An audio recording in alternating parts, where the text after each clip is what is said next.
all of our plant medicines are ancestral medicine. Every single plant medicine that we currently use, right? And I'm talking about vision enhancing, AKA psychedelic plants.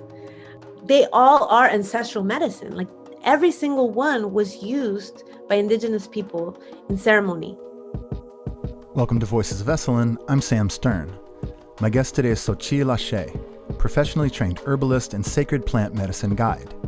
At 16 years old, she became the first female of 5 generations of men to be initiated into the healing traditions of her Peruvian ancestral lineage. She's the founder of an indigenous women-owned retreat company that offers legal Mazatec Psilocybin Mushroom Retreats in Mexico. Her mission is to honor the traditional indigenous knowledge and ceremony of sacred plant medicine to provide authentic and powerful life-changing experiences.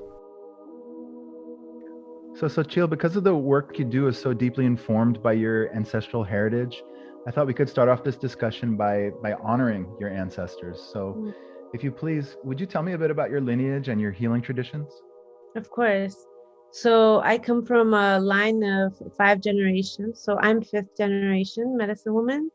And my father is a medicine man. My grandfather was a medicine man, my great grandfather, and then my great great grandfather. And that's as far as we can trace. While I consider my female lineage to be medicine women also, they weren't practicing for the public, right? They were always medicine women for our family and our small community. Whereas my father's lineage, it was very much the males in the family were very much renowned and respected for their work in healing, in their psychic abilities. And so my family comes from Peru. I was born into a tradition of Peruvian Andean medicine and traditions. But then my father moved to Mexico. So when I was a year and a half old, I went to Mexico. And so most of my life was being brought up in Mexico and learning from also indigenous traditions there. I was very blessed that my dad had other medicine folks in our lives, and I was able to learn also like Mexica tradition and the Mazatec tradition. When I was 19, one of my dad's bestest friends is actually a Mazatec medicine man, and so he came and did our first mushroom ceremony with the whole family. So my dad and my aunt and my nieces and grandparents, because indigenous ceremonies have always been done with family. And especially plant medicine ceremonies have always been done in family. These weren't stigmatized, and we always understood the sacredness of it and its healing powers for our family dynamics. So I grew up, apprenticing with my godfather. And so my lineage comes from my direct family from Peru. So I bring a lot of the teachings of the Andes into the work that I do. And it's very much all about remembering that your mother loves you. I always joke and say this, but it's really about our connection with Pachamama, with Mother Earth as a benevolent, loving entity, and all the beautiful plants that she gives us for our growth and evolution and our support. Most people who have experienced working with mushrooms and know a little bit about its indigenous lineage can trace it back to Huautla de Jimenez and one of the most famous and renowned medicine women, Maria Sabina. So it was through Maria Sabina who she introduced the mushrooms to the West, and this whole renaissance happened where we then saw, mushrooms being studied at Harvard and Stanford. And, this was in the beginning of the 60s of the hippie movement. I always say, thank you to the indigenous folks, not just of Oaxaca and Mexico, but of all over the world that through so much, right? Even at the risk of dying and getting killed violently, we're able to keep these medicines and the ways alive so we can enjoy them presently. Well, it's very interesting, the point that you bring up about sort of indigenous cultures keeping the traditions alive through colonialism. And now we're kind of living in this, some would say post-colonial time in the West, but there is this huge boon in sort of like affluent upper middle class strata of society that are like so gone on psychedelics. And what you're doing is you're sort of grounding it seems like, in sort of indigenous tradition and culture. And yeah, talk about the meaningfulness of that to you. Yeah, well, I want to first say two things which are important when I speak as an Indigenous woman about medicines. One is that I come from a very clear place, and this is what I stand for, is that the medicines are here for all of us, regardless of our race, right? Where we come from. Just because we are speaking about honoring the Indigenous stewards and our connection, our historical connection with these medicines, in no way or form am I saying that it's only for us and then, you guys can't use it, right? Like I'm standing that, no, like this is for everyone. We are like, these medicines are here on purpose at this time when we need them the most. That's really like a solid place where I come from when I speak about this. Secondly, I also want to say that there's a hunger, like right now there's a huge like hunger to know, to experience, even to share these medicines from all walks of life, right? So I also have to say that if we trace back, right, no matter where we come from, no matter what religion our families are currently practicing, if we trace it back generations, all of our ancestors had a spiritual and divine connection with the earth. And then, later on through the evolution of religion, more and more and more we separated from this. And so it's a blessing that a lot of our Indigenous communities are still like the way that we practice spirituality is through our connection to the earth. Like that is our main form of divine connection. This is for everyone. Plants are for everyone. And we all, regardless of what we're practicing currently, have a divine connection to the earth somewhere in our lineage. And yet, because of the trauma of colonialism and the eradication, oppression of anything that wasn't Christian-based religions, but then we have a new renaissance of plant medicine, and Indigenous voices are nowhere to be seen or heard. So thank you for calling on me, and it's a great honor, because I know that there's a lot of us, that are of Indigenous or African backgrounds that have worked with these medicines that are just coming into the light, are just expressing our voices. Part of that is also because we've been wanting to do it in a way that's really honorable to our traditions and really giving so much honor to, what our ancestors have gone through to get here, so that I can stand here today and share about these medicines. Just because it's like you have like Instagram shamans now and it's cool. It wasn't cool for my grandfather in Peru to practice healing. Like he actually had to close the shop down, and people knew, and they would come after his shop was closed, to come and get healing from him. In Latin America, like people are almost fanatical about Catholicism. And like I feel that the US is way more decolonized in so many ways than Latin America. I mean, you still go there, and even amongst my family, it's like I have to be like, if it's not people directly from my healing lineage, they're still dealing with looking at these plant medicines with like all the stigma. And I'm just like, oh my God, we're in Peru, like we're in Mexico, and we're still dealing with this. Xochitl, do you have a sense of how long plant medicine has been used in indigenous cultures?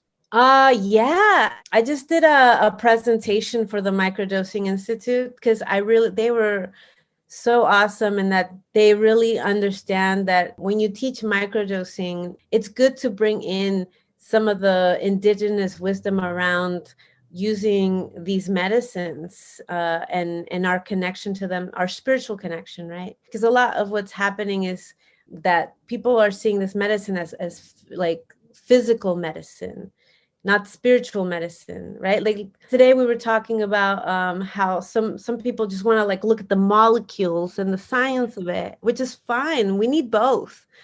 There's codexes, right, that were found in Mexico that where they show like actual like mushroom ceremonies that date up to like 3,000 years. There's also some carvings. I mean, we like the mushroom stones, they don't know how old they are. There's also carvings in certain pyramids that date, could be up to 5,000 years. So these, unfortunately, because of colonialism, what happened is that like everything was burnt down.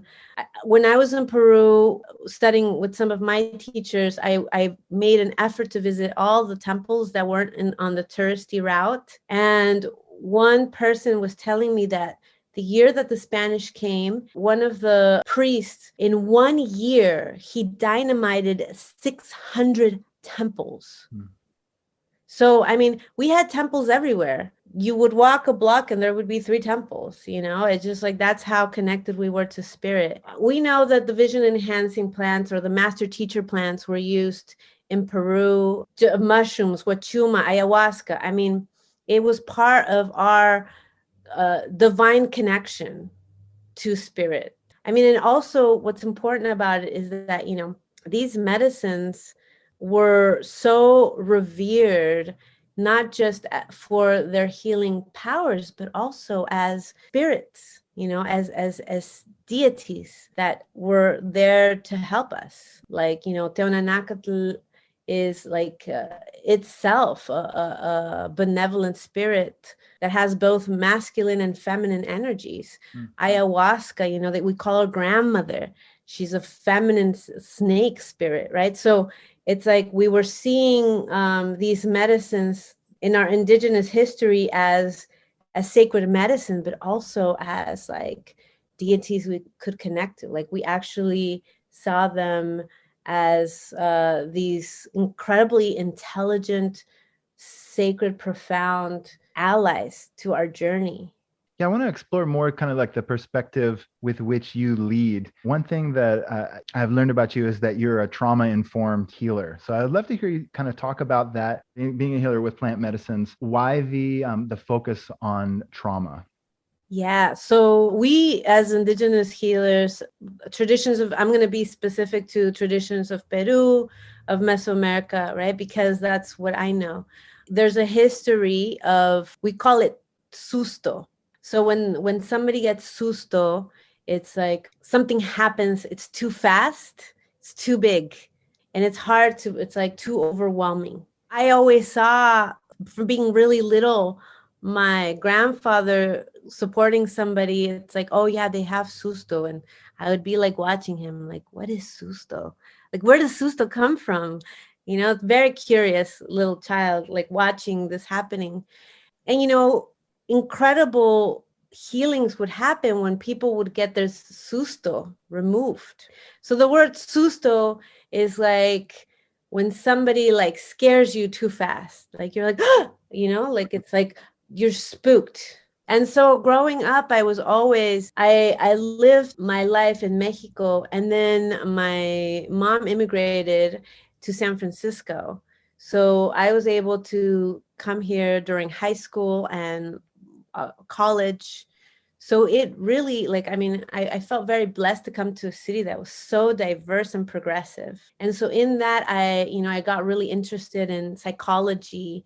And of course, being in San Francisco, like personal development and all kinds of different spirituality. It was great to understand our indigenous tradition, but I was always like, okay, well, it's not like we are the only ones that get susto. Like susto shows up. Like, how does susto show up in where I am, like in Western culture? I studied a lot of therapeutic modalities and personal development modalities. And it wasn't until I started really studying trauma that I was like, oh my God, like this is what we've been healing in ceremony. This is it. We call it trauma in the Western world, but we've known about it as Indigenous people. Being trauma informed is very much like in line with healing through the feminine energies of the earth. So it's like, why not come and meet these medicines through gentleness? What would you say is the way that plant medicines can help in healing trauma and healing generational trauma? And how can Yeah. you as the medicine woman hold space in a way that facilitates this trauma work? Yeah. Well, that was like three questions. Well, let me talk about the first one. One is the most beautiful medicine that these plants give to us is our reconnection to the divinity in ourselves, and the divinity in nature, in our world, and then the divinity of each other. Like when we can connect to that, then we are reminded that we live in a friendly universe, right? And so that already shifts so much. It's so healing for us. It's so healing to remember, like, oh my God, this plant is assisting me in my healing. Like, what other goodness exists in the world for me? Mm, mm. So that's the first one, right? Because I think that's like our original trauma Yeah. as humans, is like the isolation of like, I'm here and I'm all alone. And if you didn't have parents that just like completely gave you that healthy parental love because they were dealing with their own traumas, it's pretty hard to be on this earth. It's a heavy journey. Mm. Right. So to have that gift of the plant medicine, which is like, here you go, remember how loved and how taken care of you are, automatically creates a newness in you that can take you forward and make you so connected to your own power. Right. So how we heal, the second question was like, so how do you heal generational trauma? So these medicines do it in multiple ways. I can only talk about the way that we do it in our ceremonies, because every plant has its own medicine, its own personality, its own way that it likes to heal. Psilocybin, Tonanacatl, in the way that we do these ceremonies, is that these are very, very healing ceremonies. And we are able, if the medicine allows us in ceremony, the medicine can show us like, okay, what, a person can come with a problem and they're like, man, I've tried therapy, I've tried so many, I've really been doing the work with myself around this, and for some reason it's just, I don't know, like, why is this block keep coming up? And we're like, okay, let's look at it, and we're able to see, it's crazy, it's like 95% of the time when somebody comes into a ceremony and they're like, man, I've done all this work, what is it, like, I put the effort in and I'm still dealing with the same problem over and over and over and over again. And we're like, okay, let's look at it. And what gets revealed, because the medicine gives you clear seeing. So you are able to, in ceremony, see, like what is happening with somebody. So it's like the person is taking the medicine and they're open and they're able to see. And if they're not able to decipher what they're seeing, we're taking the medicine too. And we're like, okay, we're going to help you. And I'm able to see like, oh, okay, I see your grandmother. I see this with your grandmother. Tell me about your grandmother. Tell me about your mother. And so we're able to go back, like the medicine, it gives us certain powers. And it enhances. Remember I said, like, I don't know if I like that word psychedelic. I get it. I get why we're using it. But it's like these medicines are vision enhancing. Like they allow you to see beyond what our current reality allows us to see. Because they say that I'm a seer. And it's like, yeah, I am a seer. But we all are seers. we just, we haven't been trained to see beyond, like, oh, there it is, this is the reality. And so being with the medicine, we're able to see beyond what we see in everyday life.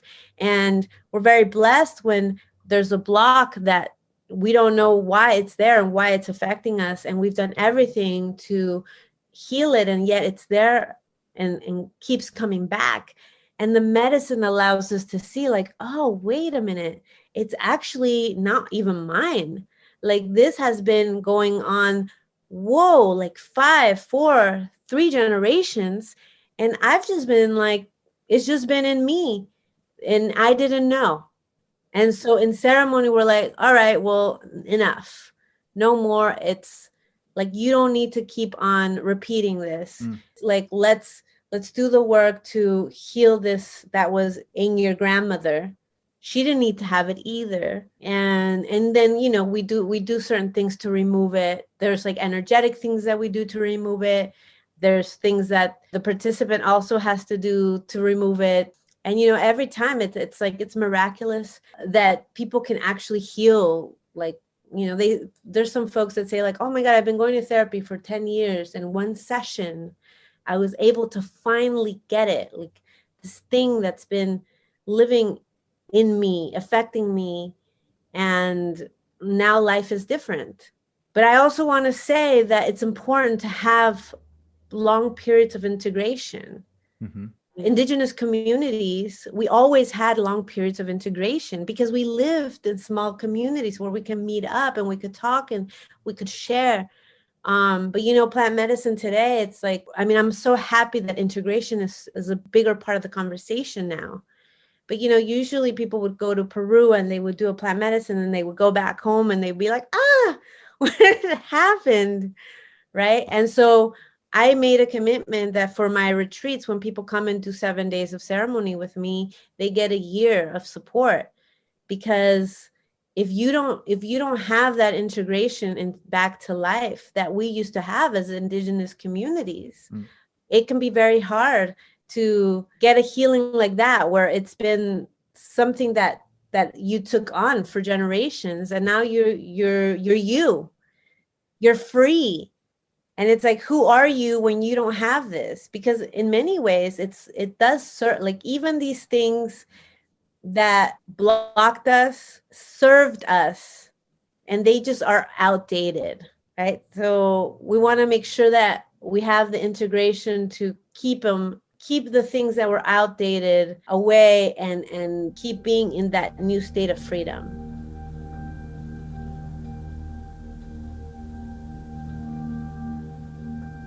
The history of psychedelics in the West tends to see them through the lens of white men, with the familiar heroes and anti-heroes like Timothy Leary, Ken Kesey, Allen Ginsberg, and so on.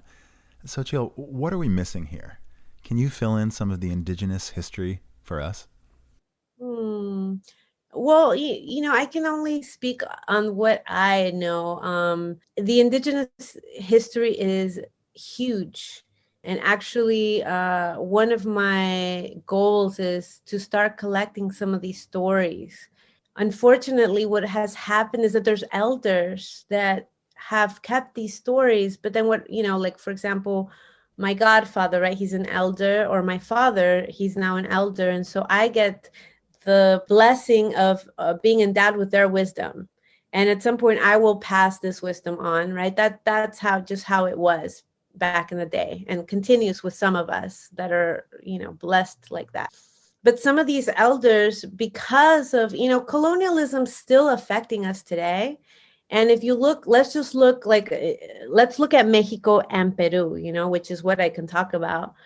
A lot of these younger people that would have received the wisdom of the elders are having to move to the US to work.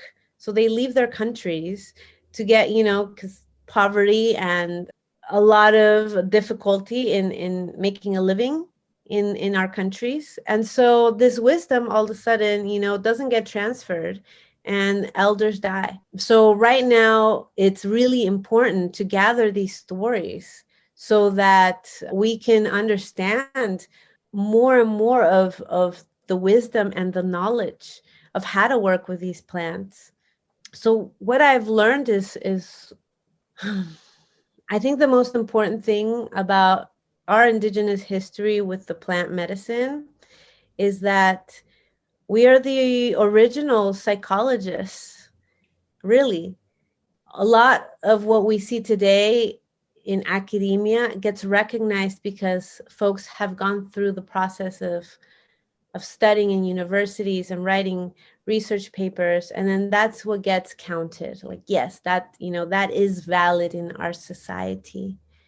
But a lot of our indigenous traditions were shared orally through stories. The other day, I was like, okay, I really want to read some books on plant medicine that aren't written by white men. It's like, I also want to see other perspectives, right?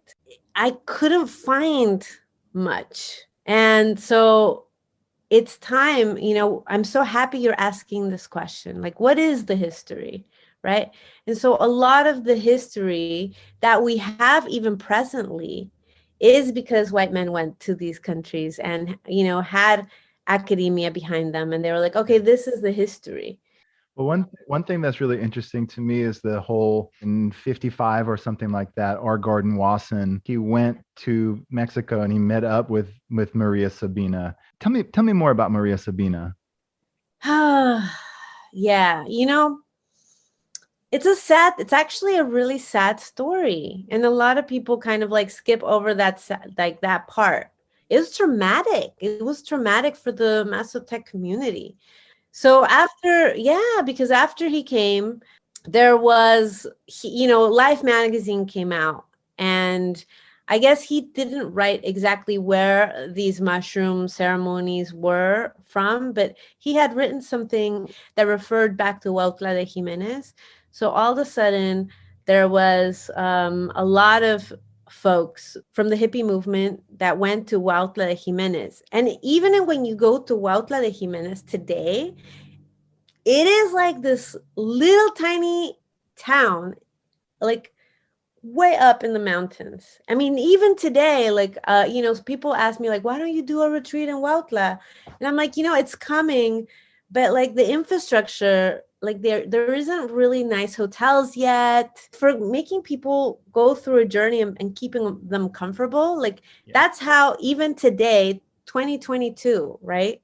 We don't have, like, Huautla is still in development. It's a small, very small town. And so, I mean, I've seen pictures of Huautla back in the day, and I'm just like, oh my God, you know, like that must have been such a shock to have like all these young people, right, from the psychedelic movement that were like, you know, hippies, free love, everything's, you know, everything's like free for all, and we're in the exploration phase. You know, I am not like against the hippie movement. You know, my dad was a hippie too. Like, he was a medicine man, also, you know, was a hippie also. I grew up learning how to meditate, and you know, I grew up learning about like Buddhism and the Hindu tradition. So let's make that clear. You know, I grew up vegetarian in Latin America. You know, oh my God. I do know that it brought a lot of positive things, this movement, because it broke through some systems that were not needed anymore. And yet, when the hippie movement moved on to Huautla, it was just complete disaster. You had people like on mushrooms on the streets, you know, semi-naked. I mean, it was just like debauchery. And it was something that the community, the indigenous community so what happens in Mexico is that for a lot of these, and not only in Mexico, but, you know, Peru, South America, Latin America, is the way that as indigenous people, we've been able to keep these traditions alive is that there's a lot of mixing with Catholicism. So sometimes even in our indigenous songs, you'll hear like, and Jesus Christ, Narina, hey, yo, hey, you know, because we had to mix them in order for them to survive. But in that mixing, sometimes we forget that, you know, it was done in order to survive. And so people that are, you know, of indigenous lineages also become conservative in that in that kind of like Christian Catholic way. And so here you have these like hippies coming into Huautla, and it was just like, it was traumatizing for them. They knew that Maria Sabina was the one that introduced the mushrooms to the Western world. And it was just, it was scary. It was traumatic. You know, their town was overrun. All of a sudden, it's like people semi-naked on the street. I mean, you can imagine. And so the story of Maria Sabina is that they blamed her. They blamed her for this disaster. You know, this level of disrespect, and her house was actually burnt down. And I mean, I can imagine how horrible it was for, I mean, she was outcasted by her own community. And she actually had a pretty sad death in that she died penniless, you know. I believe that she was divinely guided, because like I said in the beginning of our interview, like this medicine is for everyone, right? So she was divinely guided. And you know, the mushrooms also, you know, I've been working with the mushrooms, so I'm 45. And so imagine, I've been working with this medicine since I was 19, and they have a life of their own. Like they're like, they even tell me, they're like, no, you have to go to Esalen. And I'm like, okay, you know, they guide me. Like there's things where I'm just like, I am surrendering because I'm working, this is the medicine I'm working with, and they're going to guide me to how they want me to, like how they want me to share the information, right? My only responsibility and job is to make sure that the original guardians, the indigenous communities that have gone through so much to keep these traditions still here for us, that they are honored and respected. But everything else, they're doing their thing. So even though it's very traumatic and sad events that happened to Maria Sabina, I do know that because she was so connected, she had an understanding that this medicine needed to go to the West. Yeah. Oh my God. So interesting, and such useful information. And it's kind of interesting just to contrast her fate with that of R. Gordon Wasson's. And, you know, he publishes something in Life magazine. He's already the vice president of a Chase Manhattan Bank or something like that. But Yeah, right. he He's in becomes finance. world, yeah, he was in finance, but he becomes world famous. I mean, that doesn't mean that he had bad intention. I think he was like a huge mycologist and all that, but just that he became world famous. He spends the rest of his days collecting curios, and he's got this huge collection of like sculptures from indigenous cultures and such. And don't know, it's interesting. Well, yeah, the contrast, Yeah, right? right. And that's why it's so important right now. It's like, okay, indigenous people need to have a seat at the table, right? Because this movement historically has done, you know, it's like we cannot deny the indigenous knowledge and influence in this movement. And yet the amount of indigenous, and I want to say like not just indigenous, people of color, right? Because it's like we have a boga from Africa, right? It's people of like indigenous and people of color that have through their lineage been working with these plants. Like we hardly see them at the table and in conversations. So it is important for us when learning and taking a path that includes these medicines, because you know all of our plant medicines are ancestral medicine. Every single plant medicine that we currently use, right? And I'm talking about vision enhancing, aka psychedelic plants, they all are ancestral medicine. Like every single one was used by indigenous people in ceremony. And that's how we can trace back, like, oh, okay, ooh, all right, like now, aboga, oh, ayahuasca, oh, mushrooms, ooh, peyote, oh, wachuma. It's like every single one, you know, Peru, wachuma in Peru, but wachuma and ayahuasca in Peru, and there's others too. I mean, there's so many, and every single one, you know, has been used by indigenous people. But not only that, indigenous people of Europe too. Like, let's not forget. Yeah, I didn't know that. That's an interesting perspective. Mm-hmm. I mean, I never even thought about indigenous people of Europe at all. Are you talking about like Celts or? Yeah. Yeah. Yeah. Yeah. That's funny.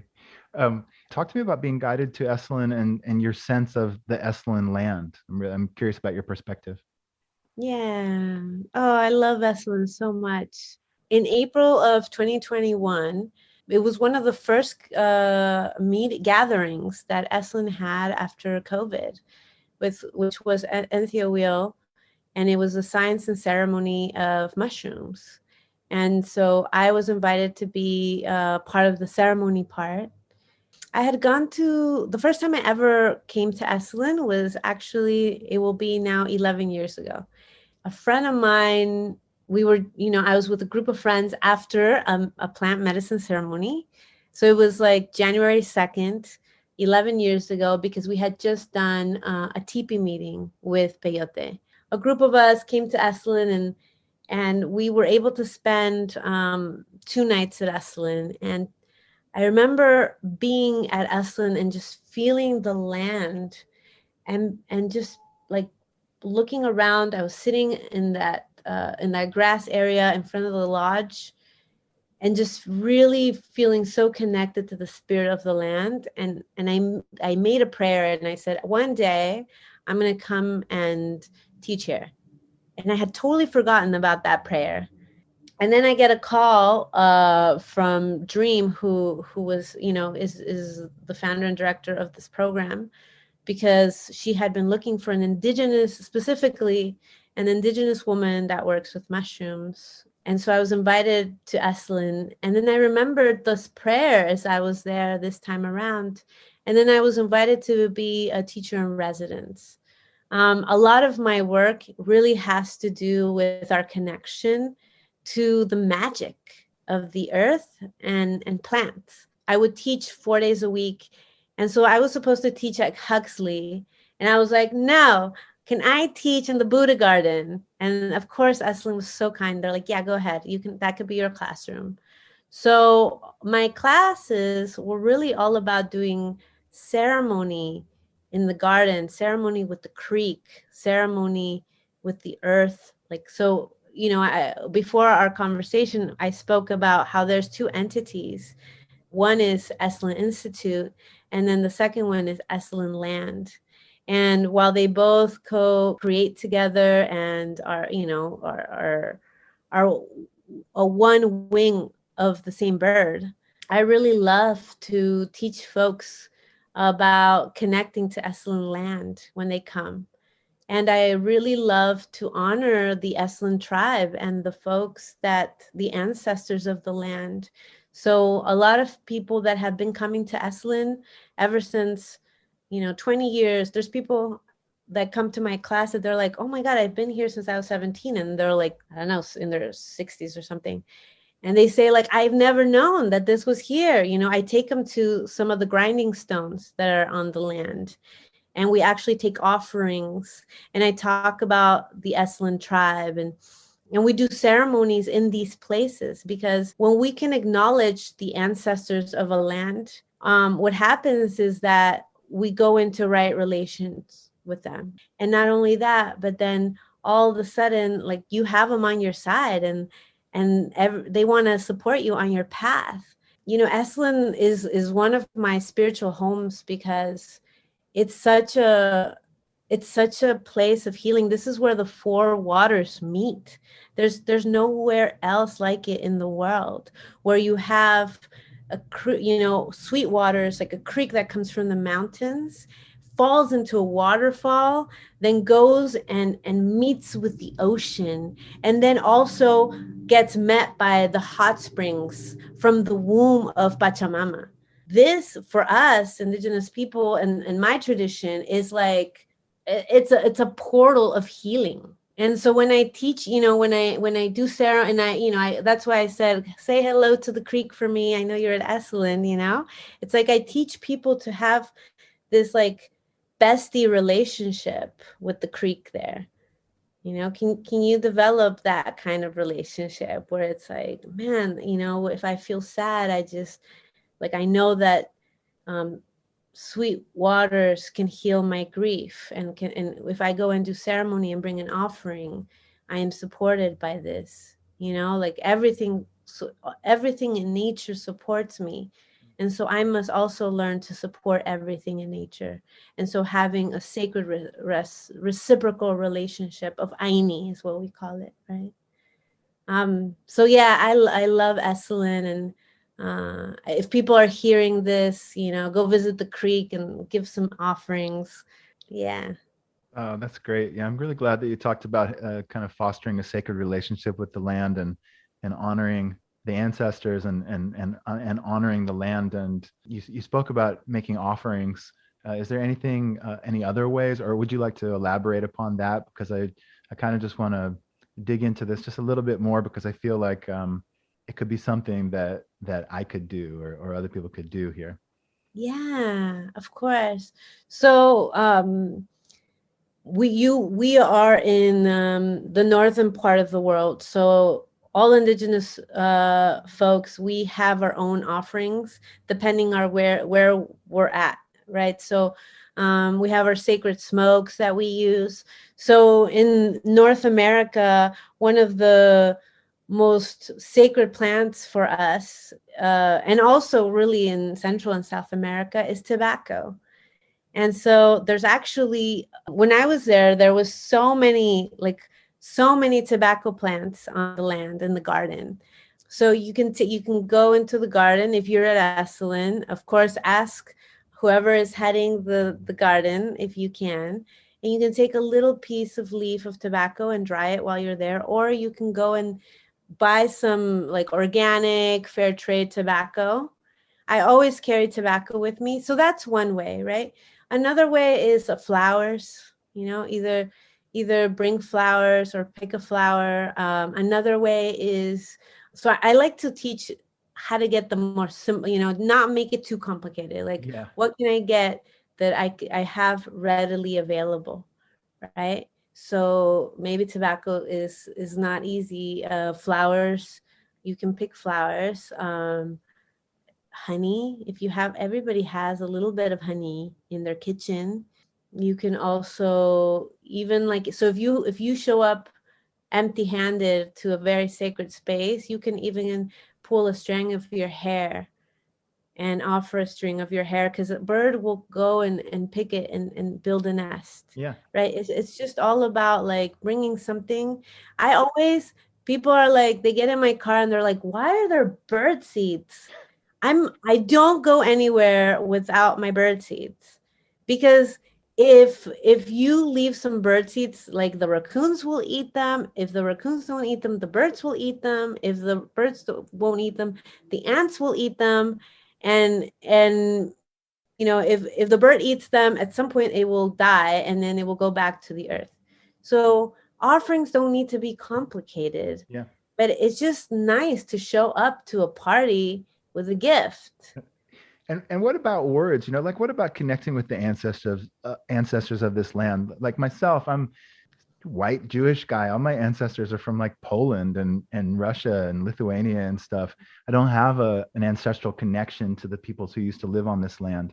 But what could I say in order to sort of like introduce myself? Well, the first thing is that, it's like putting your hand on the earth and saying, hi, hello, ancestors of this land.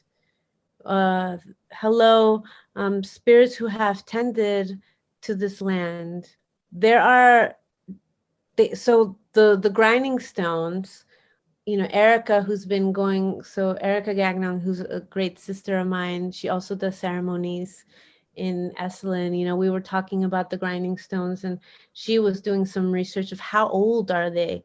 Some of them, they've kind of, they come with like a maybe could be at least 500 years old, right? And so imagine, like, this place, no matter what, always had this creek. I mean, this creek has been there. That's why we find grinding stones. It's because this creek has been a source of fresh water for at least 1,000 years, right? At least. The ocean also a source of great food, of fish, of food. And then the hot springs, I mean, those are ancient because those like come from the bottom of the earth, right? Like, they're heated by like ancient volcanic, still like lava that's underneath the earth, ancient. So you can imagine how old this place is and how many people have died and been born here and tended to this place. So just putting your hands, going to the creek, putting your hands on a rock, or putting the hands on the earth, and just introducing yourself, like, hi, I like actually saying your whole name, like, I am Sam. And so in my tradition, we do like I would show up to a place, and I would say, hi, I am Xochitl, daughter of Rosario and Inti, granddaughter. So I talk a little bit about my ancestry, like introducing my ancestors to these ancestors, so you know who your parents are, you know their names, you know who your grandparents are. And if you didn't know their names, you could even say, like, I am Sam, son of my father, Mm-hmm. and son of my great grandson to my grandfather. Mm. Like, just acknowledging them, and then saying, like, I'm here with honor and respect, and I come to bring you some offering. Whether your offering is just a prayer of gratitude, like, thank you. I mean, I always say, to all my students at Esalen, like, man, how, like, what a blessing we get to be here in Blessalin. It's such a blessing, to be at Blessalin. It's like where the four waters meet, the sacred portal of healing.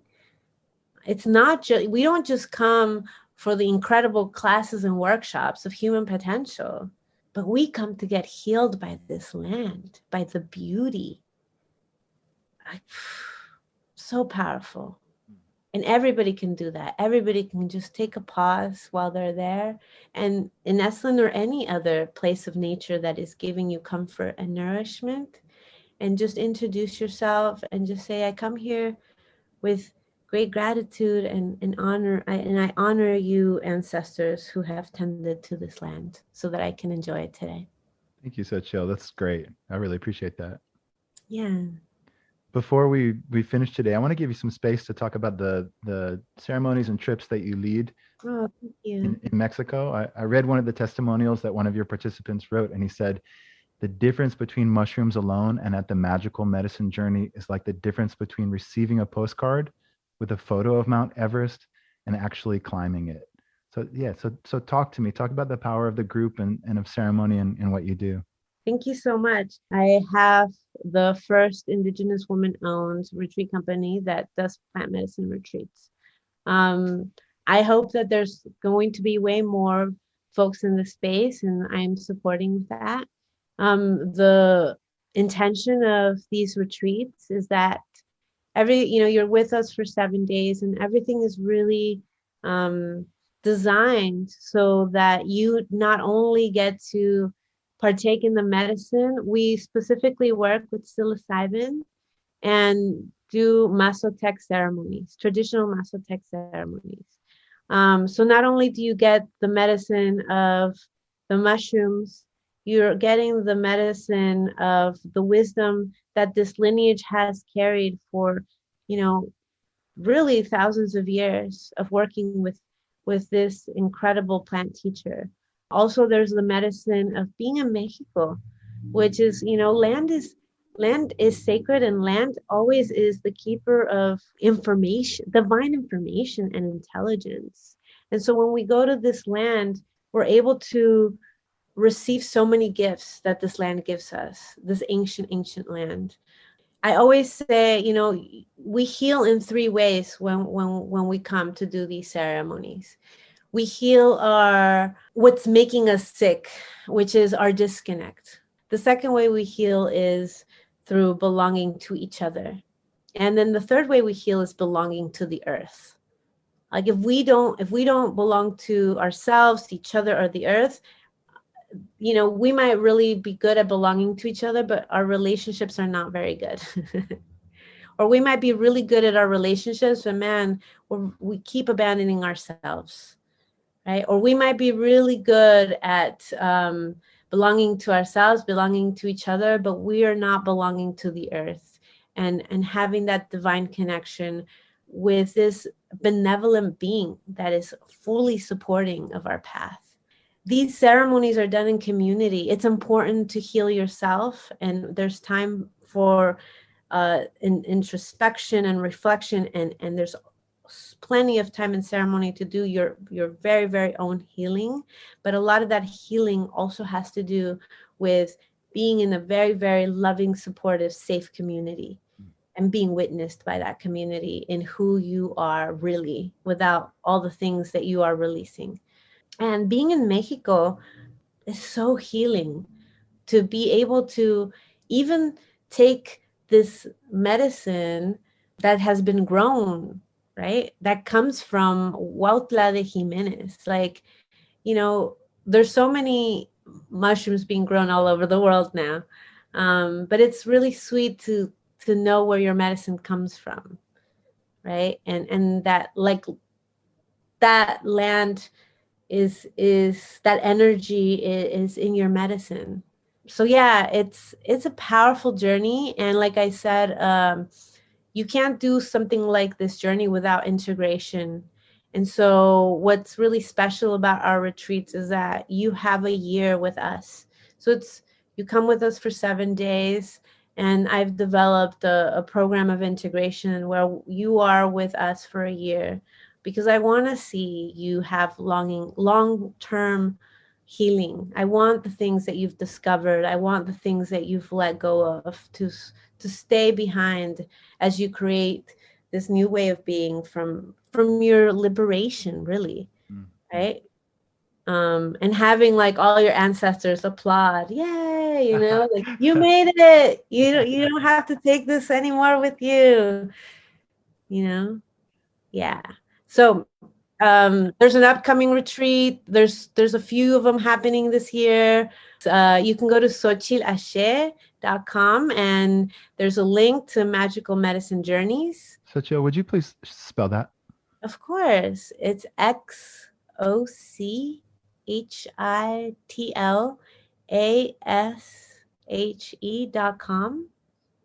And go to Magical Medicine Journeys. It's one of the tabs, and you can find out everything. You can even see the itinerary day by day. I've gotten really good comments that, like, I'm very thorough with all the information. So you'll get tons and tons of information about why we have created these retreats. Really, the creation of this retreat came as an answer to a lot of complaints that I was hearing, which was like, I want to do plant medicine, but I really want to do it from folks that are at the source, indigenous folks that have kept this lineage alive. And I was like, okay, yeah, like let's create something that is by indigenous people and honors these ways and can bring a lot of healing. Thank you so much for talking with me, teaching with me, being in a state of presence and openness. Yeah, I really appreciate your wisdom and knowledge and the path that you're carving for yourself in the world. Thank you so much, Sam. It's been such a blessing to be connected to Esalen. And like I said, Esalen's one of my spiritual homes. And yeah, I'm coming back soon to do a teacher in residence. So I'll see you in campus. Go visit the creek with some offerings.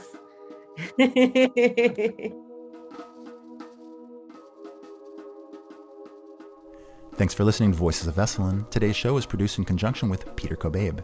Our music is by Nico Holloman. If you're liking this show, please take a moment to rate, review, and subscribe. And hey, while you're at it, share on social media. Until next time, be well.